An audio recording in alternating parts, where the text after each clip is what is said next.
Welcome to the Girl Dad Show. Welcome to the Girl Dad Show, a professional parenting podcast. Each month, I interview entrepreneurs, leaders, and professionals who are balancing parenthood, life, and profession in the hopes to learn what it takes to be an amazing professional parent. Thank you for tuning in to another episode of the Girl Dad Show. Today, I had a very special guest join me today, Chris Short, my business partner and GM at Blue Ocean Pool Service. It was an amazing conversation because we talk so much every single day about the business and we've gotten to know each other so well just through being business partners over the last year. Yet it was still so fun to be able to learn more about his childhood and how he grew up, what led him to start this business with me during this time of his parenting journey. And it was also really great to hear how he is transitioning from, being a parent to more of a friend as his kids are now leaving the nest and becoming adults. I hope you enjoy the show as much as I did, and I look forward to hearing what you think. Chris, welcome to the show. Thank you for joining me today. Absolutely. Thanks for having me. Dude, this is so fun to have you on my show after this whole year of just like building Blue Ocean together. It's kind of like full circle and multi-dimensional and very interesting. Absolutely. It's I'm very interested to be on the show and talk through all these different life experiences. Yeah, it is kind of fun because we've now worked together very intimately and closely building Blue Ocean together, and we have talked quite a bit about parenting and being an entrepreneur and stuff, but I don't necessarily know if we've ever actually merged the different things together and actually formed this conversation. So it'll be kind of fun, but I'm getting ahead of myself. Let's introduce you to the listeners. So why don't you go and tell the listeners what you do for a living and who you are here. So my name's Chris Short. I am originally from Texas, and I am a owner of Blue Ocean Pool Service here in Liberty Hill. And my partner Young, obviously, we started this business just over a year ago. It's been a lot of fun. Yeah, super fun. Thank you for doing that. And just so everyone kind of knows what we're doing and building. Do you mind sharing a little bit about your work history and what you've done before this and what led you to starting Blue Ocean? Yeah, absolutely. I was out of my college years. I was in the golf business for a while. I think that's where I kind of cut my feet on the customer service part of the business. Then quickly went into becoming part owner of a direct buy franchise out in California. We were based in the Bay Area. Really, I always call it my MBA because it was a life-changing experience, and I mean, it's very valuable what I learned. And then I moved back to Austin about 10 years later. I naturally got into sales, started selling home improvement items, kind of been in home improvement forever. I was general manager of Pacific Shore Stones here in Austin, big slab yard. And then I got into pools. So I got into pool design, worked there for about 7 or 8 years at Denali Pools. And that's how obviously Young and I met and designed and built his pool. So that was a great experience and kind of funny looking back on it, how it all started. But yeah, then so I was smart enough to say yes to Young to start the Blue Ocean Pool Service. So it's been an unbelievable ride and very, very thankful. Yeah, it's awesome. I love hearing the story, but I also think you need to talk more about your golf experience because you also played. You weren't just in the space; you also played, right?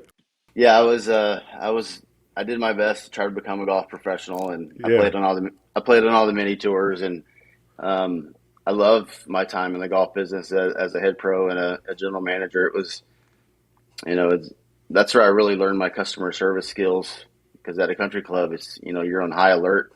You're at their beck and call pretty much, but it taught me a lot. It taught me how to talk to people. It taught me how to interact with all different ages of people. Very valuable time. Yeah. And so, what are the big projects you're working on now in this year? And it's kind of funny because I know what they are, but it's super awkward interviewing you because we talk about this business all the time. And now I'm trying to host you here on my show. So if you don't mind me being a little awkward and asking you these redundant questions. Right. Well, our biggest projects that we're working on now is getting the business built after, we always call it our 14th month period, right? Getting to that 14th month where we can And now the business can take care of itself and begin to grow even more on top of adding staff, navigating, hiring and firing staff, and getting the right people in place, getting the right infrastructure in place. Those are our big projects. We're building a new building this year. Our business, or our landowner that we rent from, is building us a nice new building so we can house this and just continue to grow. We're on track to boom this year again and kind of double our business by the end of 2023. Yeah, it's amazing. That's awesome. Yeah, Yeah, it sounds like a huge trajectory in growth. And so just to kind of talk on the other side, tell me about your kids. How many kids do you have and who are they? So I have three. I have two of my own, and then one with my current wife. Chase is 20 years old. He's in the Marine Corps. He's stationed over in Japan. He out of high school right during COVID. It's kind of awkward and weird, and and that whole senior year of his high school is kind of messed up. But he went straight into the Marines and went to boot camp in San Diego, and I didn't get to go because of COVID. I didn't get to go to graduation. That was kind of a bummer.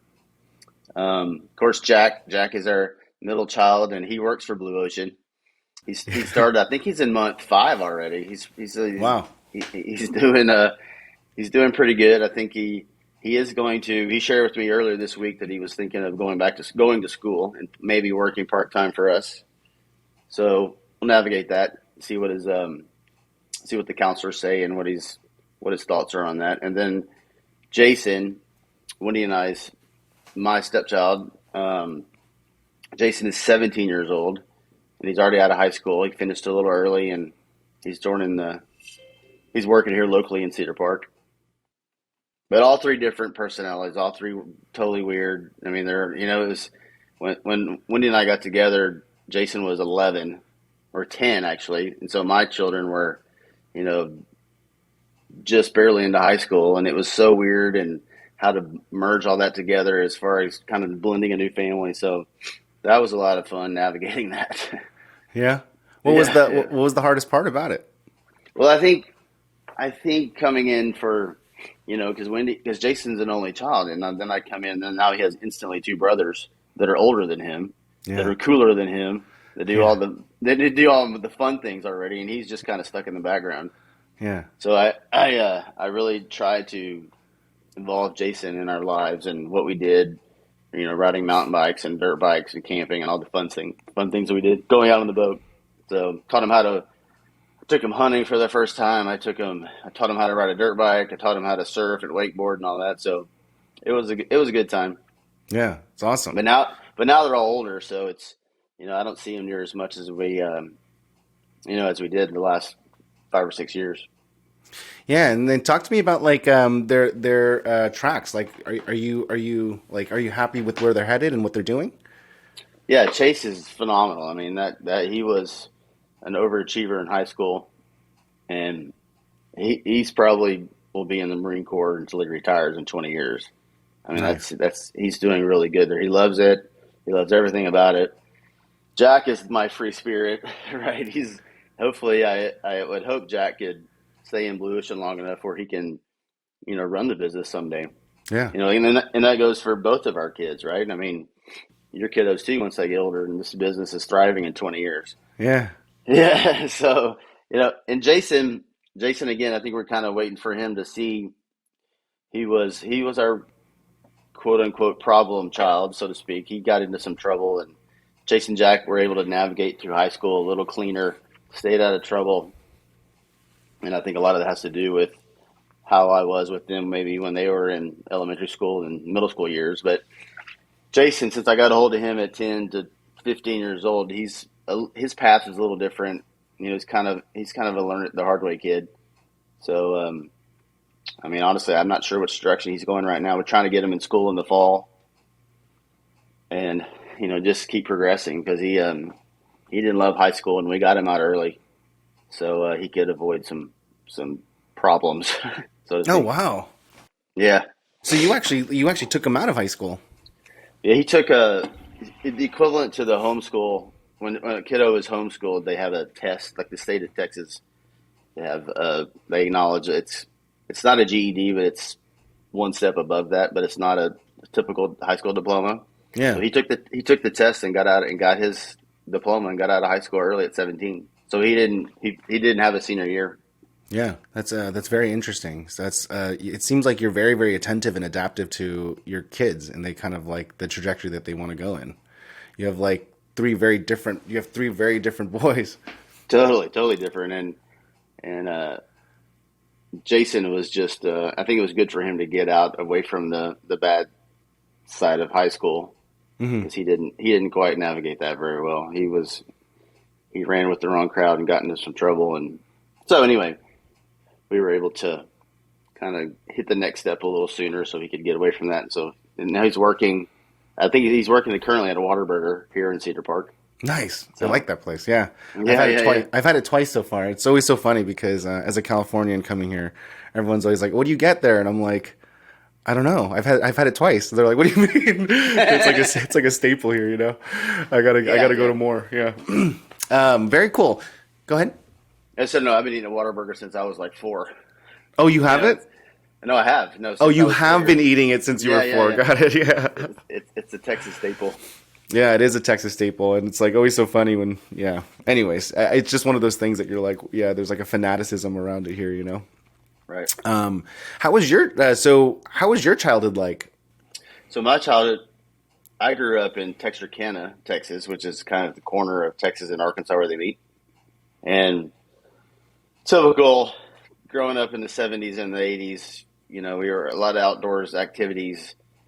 We hunted and we fished, and um, my dad was a state representative back in the day, and so Cool. that's what led us to Austin. But my childhood was great. I mean, there was no crime. I remember you could leave the house at 7 in the morning, and as long as you're home by dark, everything's fine.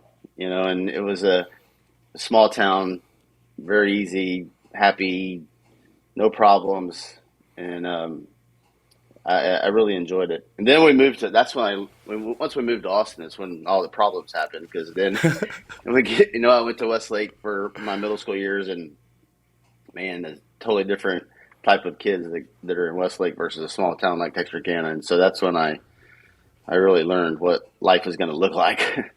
Yeah. My small town little till thinking was over with.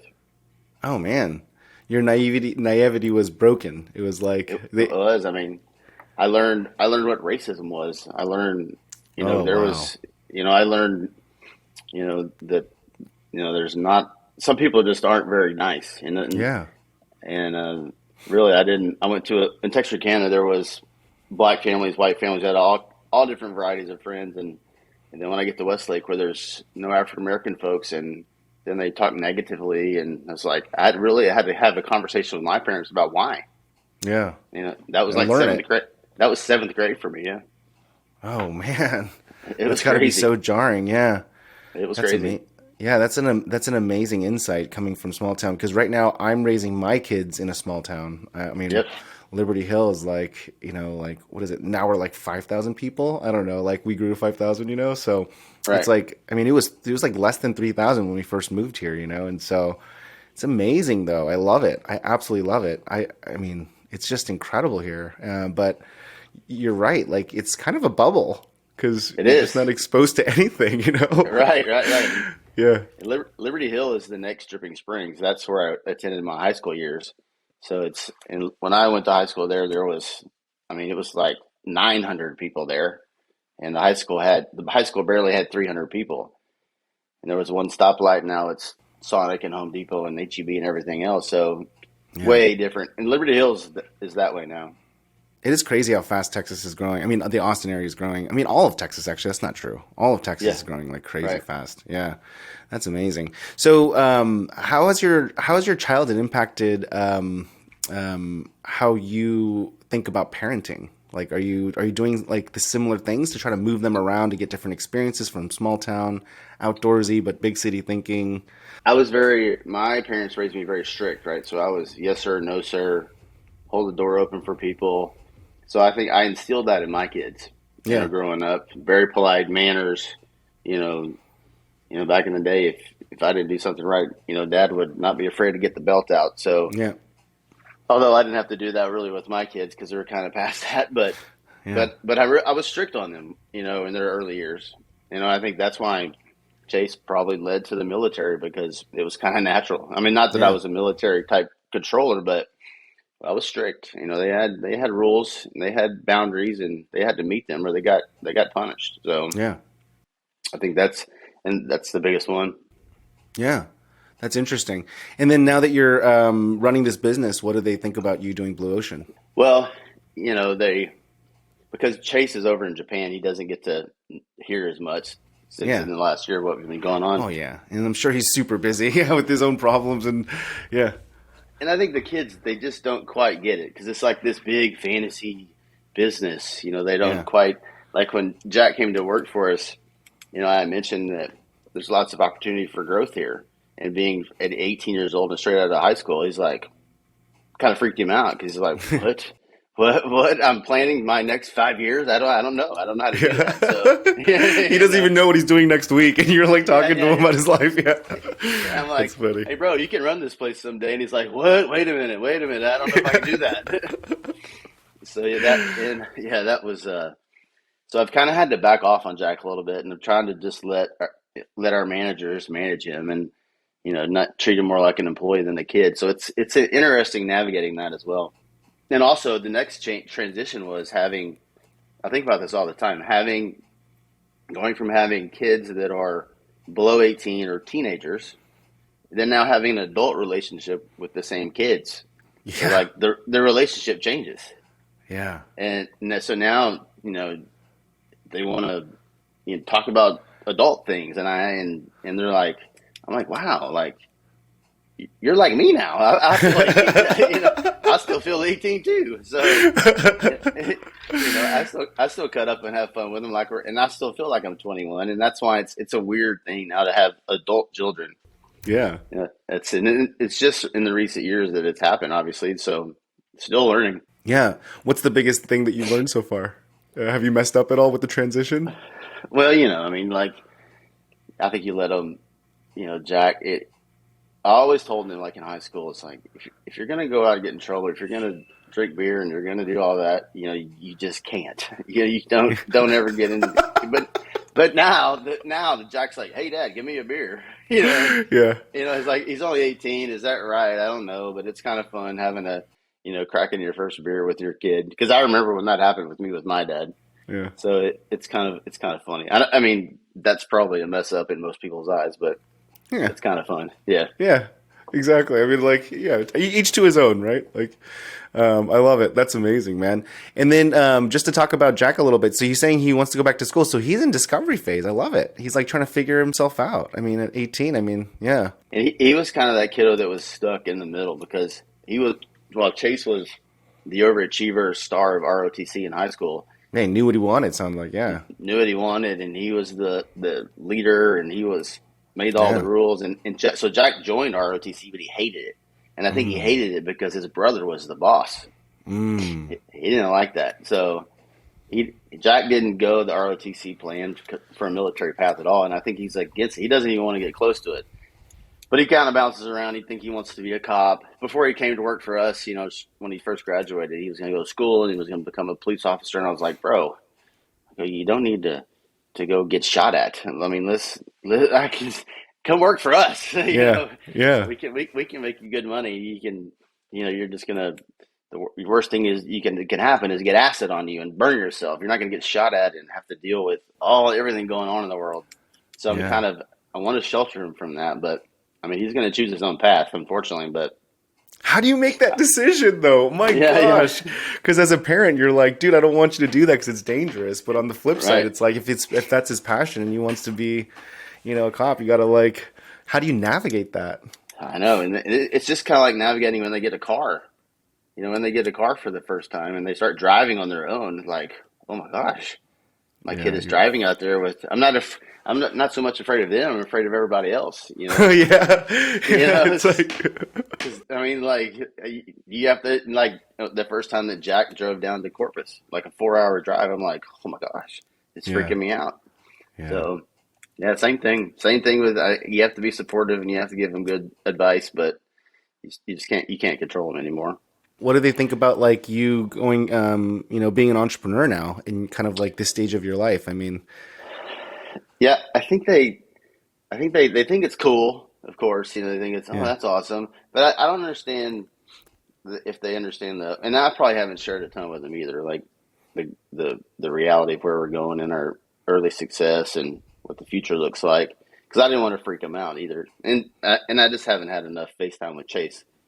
I'll be able to talk to Chase when he comes home for leave or something. But I think they because with their mother, we were in the direct buy business. I think they know what business world looks like, and they've yeah. heard enough stories to know what's coming. Entrepreneurship is, yeah, Yeah, yeah. yeah, So I think I think they're just sponges. I mean, I think Jack is just a sponge, and he's just kind of learning and listening. And yeah, he's kind of the shy, timid one. He's that one to just strike up a conversation with a stranger, yeah. but he's a good listener. He's very smart. So Yeah, it's also interesting that like you actually have that you want him to work for you, right? Because like there's like two camps to this. It's like very divided. People don't want to like hire their kids, and then some people love working with their kids, right? Like right. it's like one of those weird situations. Did you have that kind of struggle, or was it always very obvious that you would be Well, okay with it? totally. I was super nervous about Jack coming out of high Yeah, school. Was not much work experience coming to work for us. What that's going to look like? Is he going to make it? What if he fails? Yeah, all that yeah, was initially, and Jack's a very hard worker, so I wasn't worried about him being able to perform the job. I was just worried if he was going to fail. I didn't want him to. I didn't want it to look bad on me, or in his. I didn't want him to be think negatively of me if he didn't make it. oh, I see. Yeah, So I mean, it can happen, but totally. but he's done pretty good. I think he's learning. He's probably we have our three youngest ones. All three of them are still in total learning mode, and I think it takes a solid 6 or 8 months to really just be smart enough to do it correctly. Doesn't mean they're doing it perfect by any means, Yeah, I mean, we've but only been in business a year. I mean, yeah, who cares about the newest? I mean, we've only been in business a year. We're still learning as a business what we're doing. right, Yeah, exactly. so yeah, it Well, can't really blame them either. Yeah, yeah, but Jack is it's it just needs to. Jack can have a little extra oomph, a little more. He needs to learn conversation and talking to clients, and this will be good for him for whatever he decides to do in the future. oh yeah, that's interesting. You want him to learn that service skill, that ability to talk to people. You want him to know that. I think so. I think because I was in the golf business so early, I think that's where my ability because you get paired with strangers all the time when you play golf, and you have Yeah, to spend 4 hours with them, and you have to shitty chat and I mean I've met friends that I still have to this day from being random strangers. So yeah. I think it's a great life skill. I think it goes on to other things in business, being able to talk to people, make friends quickly, and sell them deals or whatever it may be. But I think that's where it all stems from is just being able to. He needs to learn how to talk to people and learn how to. Yeah, I don't really totally do. I mean, it's one of those weird things where, like, when I think about my kids, I'm like, what do I want them to do or what do I want them to be? And it doesn't matter, right? I want to be able to support their passions and dreams and just give them exposure to everything, right? Like Right. swimming, soccer, arts, math. Like, Lily thinks that she wants to be a doctor or a garbage man, right? Or garbage woman. Sorry. Yeah. Those are the two things that she wants Yeah. to do when she grows up, right? And it's awesome, right? I'm not going to like tell her the pros and cons of that or what that means because she's just a kid, and she's just starting to like figure out like, oh, these things sound Sure. fun or interesting, and she has her own little weird rubric over it. But when I think about like the things that I do want, like that I will like kind of mandate and instill in them is like the soft skills. And it's really interesting that you chose like, the gift of gab, right? Like, because Right. I actually think with like the kind of just the trends and everything, it's already important. I think it's super important to be able to do that, right? Have those conversations because those social skills seems to be less and less prominent with the next generation. And I think with the technology, it's going to even become more valuable. I truly believe like this next generation is going to be like, it's going to be a really core skill set where you can like you just know how to talk to people, and it's natural and it's genuine and it's real, and and all those things, because it's just a skill that I think is being less and less used with the digitization. I mean, look at us right now. We're doing a podcast. Look at that. Yeah, we literally live 10 miles from each other. We're doing this virtually, Yeah, so I don't know. It's really interesting that you chose that. And yeah, and I think that it's super, super interesting that you're like focusing on that, because I've been really thinking a lot about like, how to like not project what I want my kids to do, but like at least show them like the value, not the value, sorry, the skills that I think that they need, well, regardless of what they choose. Right. And to add to that, what made it even weirder, because Chase and Jack were both in high school during COVID. So then they went from in-class learning to online learning, and Oh Chase didn't even man. really go to school his senior year. I mean, your senior year is supposed to be like your greatest year ever. Yeah. And, and so they kind of missed out on that. So now and I think in today's kiddos, I think, or those kids that went through that, I think they miss part of that. And I think Yeah. you kind of grow as an early adult your senior year, because now you're responsible and you're about to go to college or get a job, and it's your times. I think they missed out on that learning. I think that probably could have hurt Jack too. Yeah. I couldn't agree more, and we'll never know the impact of that, but I will say that I'm so glad that my kids like missed it by being so young. I Yeah, mean, for sure. they have really no impact or clue on it, right? Because they obviously didn't get to go to the playground as much and all that other stuff, but like, it's not like, it wasn't like they missed social Right. stages of like normal social stages, right? Exactly. That is really, really crazy to think about parents navigating their kids through COVID. Yeah, it's one of those things I don't think we talk about enough, and like really try to figure out how to like remedy that, or like redirect it. But it sounds like what you're focused more on is like, how do you move forward from here, though? It's like you're not even like, you're not really digging into it. You're like, okay, so what's next? How do we go from here, huh? That's right. Yeah, just trying to make good decisions when we have the information in front of us. I mean, that's the only thing I can do with Jack. And Chase is good. So I mean, I feel pretty happy with. I mean, you know, if if you success as a parent, I guess, is judged based on how well your kids are doing in society, and how, if they have manners, if they can talk to people, if they can act right in the right situations, have self awareness, all that. So I think the oldest two are pretty have got that down. Jack's still working, of course, but the military totally transformed Chase. I mean, it's unbelievable when he came back to visit. I mean, in a public setting, he's just like, "Yes, sir. No, sir." Holding the door. Anything I can do for you? And also it was very cool to see him interact with the public, because now he's a Marine, so people treat him differently, Oh wow, and everyone appreciates his service. I mean, it's pretty cool. it's really cool. Yeah. That's amazing, man. You got to be super proud as a dad. I mean, yeah. I mean, I've watched them from afar and just kind of like seen them, but they're great. I mean, I've obviously interacted with Jack personally, because he literally cleans my pool. Yeah.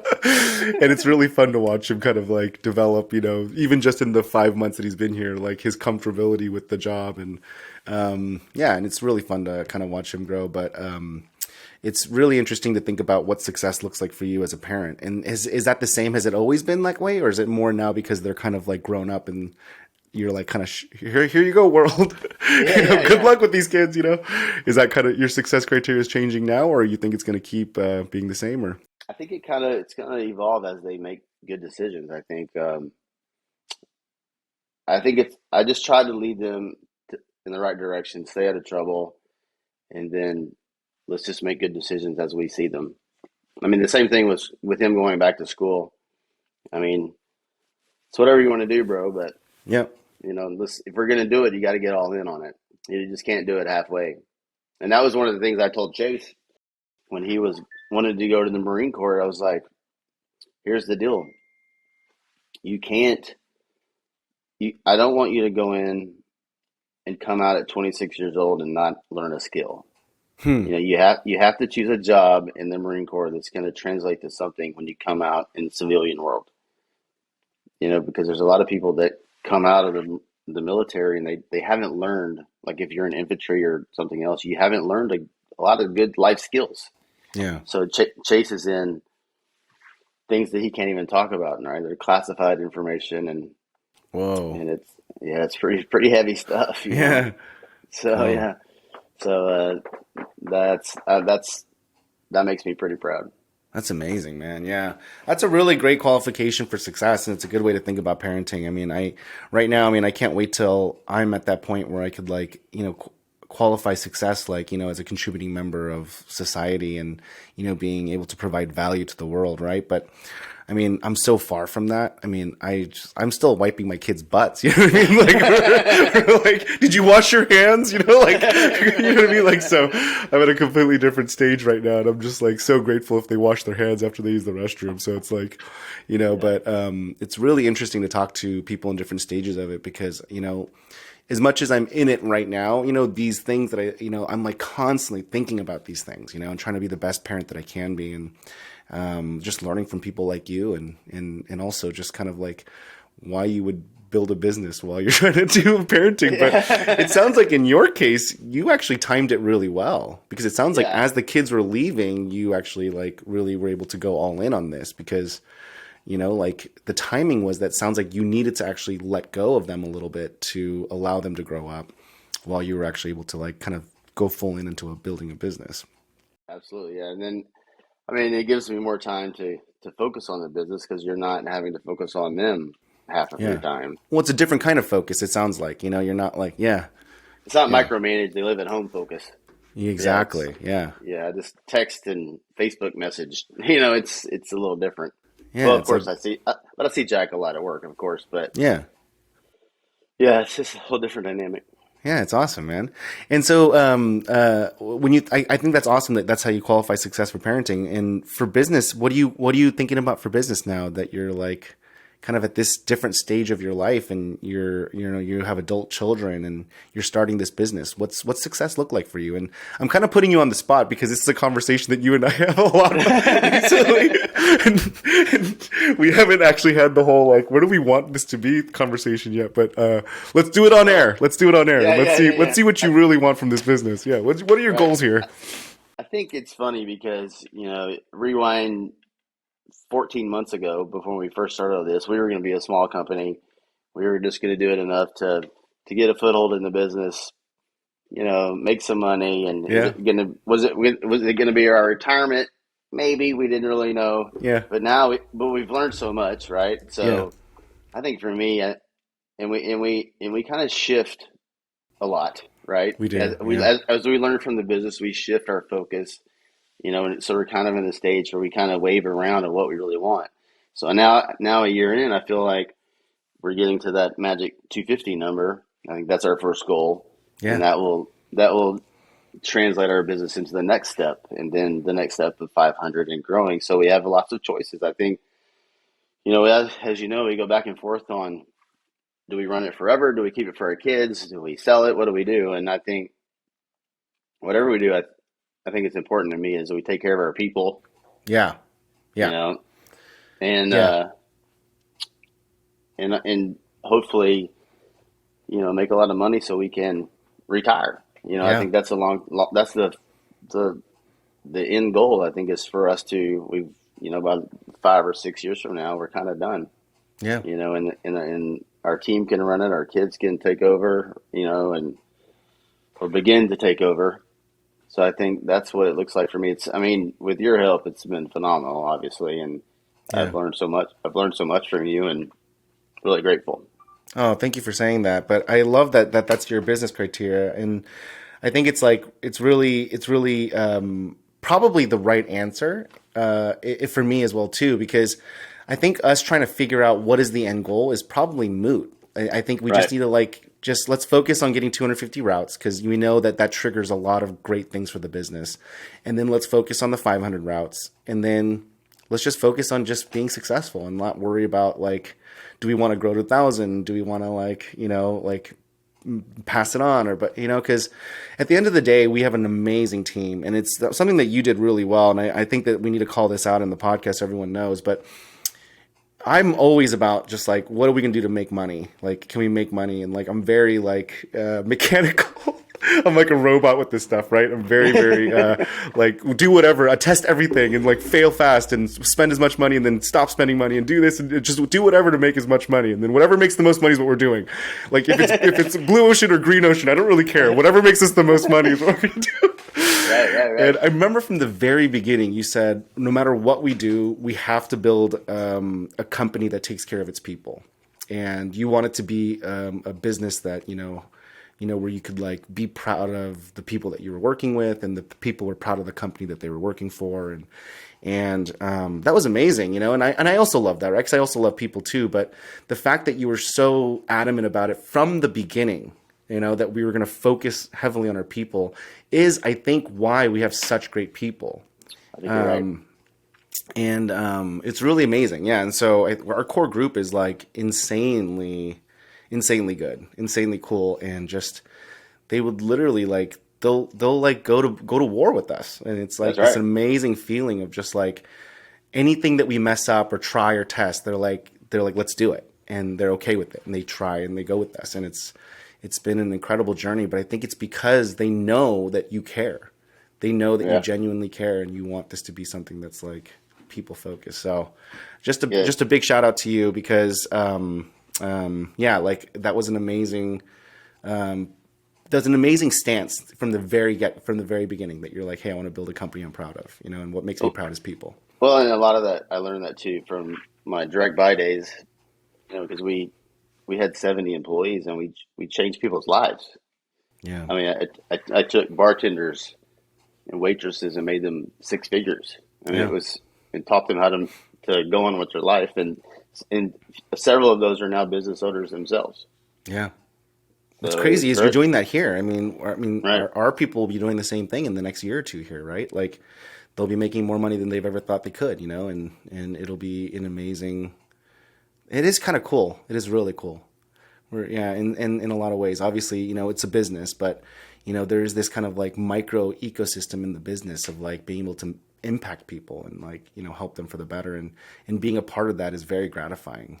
Just to like, because like you just said, like helping people that may never have thought that may help them make six figures. You're kind of replicating that here.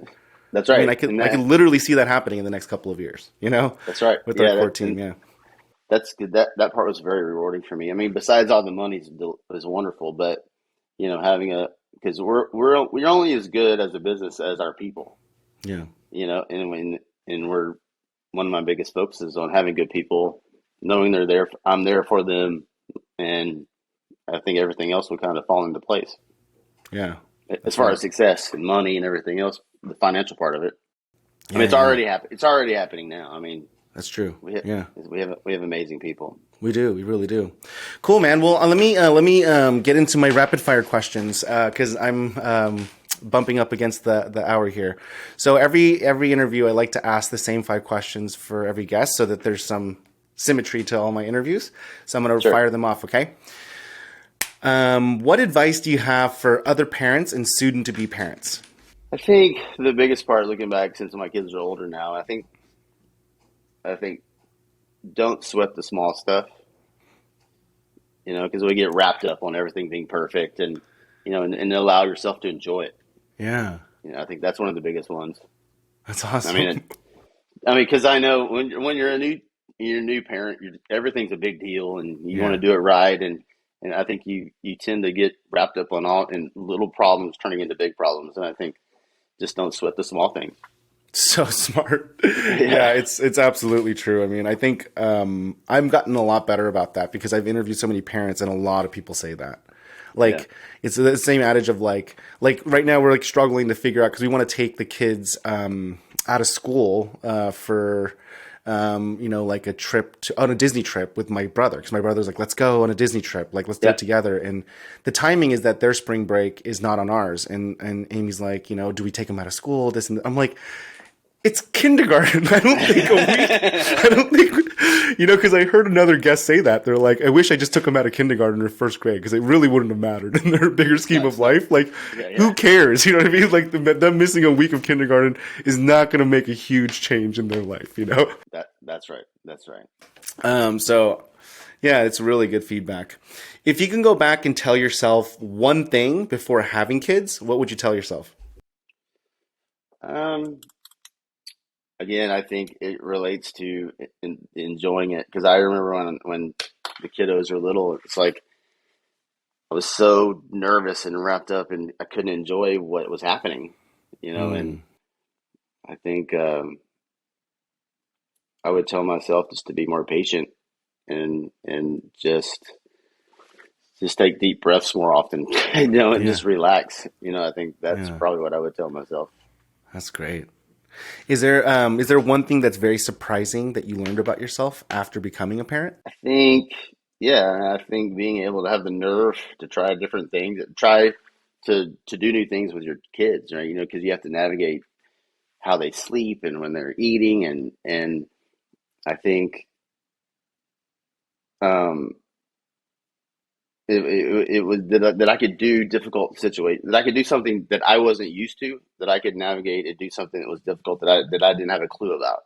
I mean, the best story is when Chase, our first child, we brought him home out of the hospital, got him in the car seat for the first time. I didn't know how to work the car seat, Hmm. right? I mean, I was so weirded out about, oh my gosh, we have this thing and we're taking it home with us. How does this work? So, I mean, it was just learning new things and just trying to do the best for him as could. But it was a lot. I mean, the first few years of having the first one's weird Yeah, and it was a lot of surprises came in, but we navigated it well. that's awesome. I love it. Um, if you do you have a favorite book, or what's your favorite book?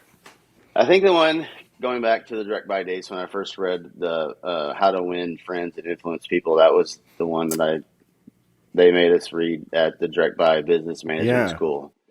That was and it goes back to my what I when I train anybody how to sell anything. It's like and trust. They're not going to buy from you if they don't like you and trust you. yeah. I'm not surprised at all. Yeah, I'm not surprised at all. Yeah, I will say that that's really funny. I should have guessed it before you even said it, because that's actually like, if I could wrap you up in a book, that would be your book. Yeah, because Yeah, yeah, yeah, yeah. you like the moment. Yeah, I mean, like, yeah, I mean, you sold me my pool. I mean, it was an amazing experience. Like, I've never seen that level of, like, I don't even know how you, like, you just, like, you know what I mean? Like, you just, like, kind of, like, walk me through it. And, like, I don't even know what's happening. And I'm just, like, my checkbook's out. Like, things are just moving, So, Let's yeah, get it you're, done. yeah, exactly. You're a very natural, communicator and relationship builder. It's amazing. Um, and then lastly, when you're not building, the next big full service empire, and, navigating this kind of next stage of parenting from, being kind of a manager more to a friend, what does Chris do on his downtime? What's your fun stuff? So we do a lot of outdoor activities. Well, we have a boat. We go on the lake. We wakeboard. We wake surf. Yep. That's our we call it our summertime sports. And then in the off season, in the wintertime, we have a camper and we have a off road machine and we go camping out in the woods and just it's very good for us because when we're not at home, until you experience not being at home and often, because we do take vacations, but Yeah. we get to take these little 48-hour trips out that's 30 minutes from here. And when we're not at home, you just get to, like, relax. Yeah. Because when you're at home, you really freak out and, like, when he's got to clean everything or we got to get chores done or we're going 100 miles an hour. Hmm. And I think it's good for us because we're able to spend time away from the house in our camper, out sitting by the campfire and just really kind of taking it all in and getting to relax and kind of release some of that stress. Also, I like to try to play golf. I would like the business is taking some of that golf time away, obviously building it, but Yeah. we'll get back to it. Yeah. Oh But yeah. Oh yeah. That's I awesome. had also when I was younger, I had so many hobbies. Right, I hunted, I fished. That's what we do here in Texas, right? We do all the outdoor stuff and race mountain bikes, and I had so many hobbies that I kind of had to narrow it down to a few, just so because I had too many, and also I felt like I had too much going on, You have a and lot it of kind of toys. Yeah. You have a lot of yeah, toys. And I remember getting my schedule would be like booked out for like 6 weeks on all these different things we are doing. I'm like, wait a minute, this is not relaxing now. This is like my life is turning into a job. Like my hobbies are like turning into a job. This It's is not good. hilarious. Yeah. So I cut it all down to our. I mean, the boat's awesome. We love everything about our off road friends and that group too. So Yeah. It's a lot of great. fun. That's awesome, man. Well, I really appreciate you taking the time to be on the show, and I will say this has been really, really enjoyable and fun to get to know you in a completely different light. We should totally talk about this stuff more. I mean, hopefully the business will, not slow down, but like the craziness will slow down enough so that you can incorporate more golf with me included, because I also want to Yes. incorporate golf this year.